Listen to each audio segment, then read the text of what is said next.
Assalomu alaykum aziz kuzatuvchilar. Mana biz yana ishni boshladik. Har doimgidek bugungi patsientkamiz 37 yoshdalar.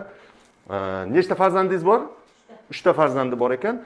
Bu kishi dekabr oyida Toshkentda operatsiya qildirgan gemoroy bo'yicha. Endi ozgina asorati rivojlangan. Operatsiyadan keyin o'sha asoratni biz to'g'irlash uchun yaxshi sifatli hayot taqdim qilish uchun hozir lazerli operatsiyani boshlayapmiz. Hamma narsamiz tayyor. Bemorimizni kayfiyati yaxshi. Bizni kuzatishda davom eting. Sizlarga natijalarimizni ko'rsatib boramiz. Aziz kuzatuvchilar, mana patsientkamizda biz lazerli operatsiyamizni tugatdik.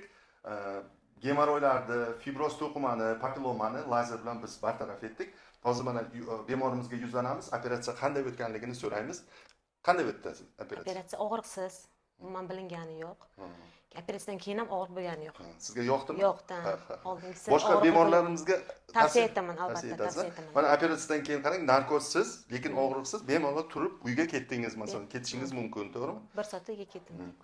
Aziz kuzatuvchilar, bizni kuzatishda davom etinglar. Biz sizlarga barcha lazerli operatsiyamizning natijalarini ko'rsatib boramiz. Ketamiz. We don't talk anymore.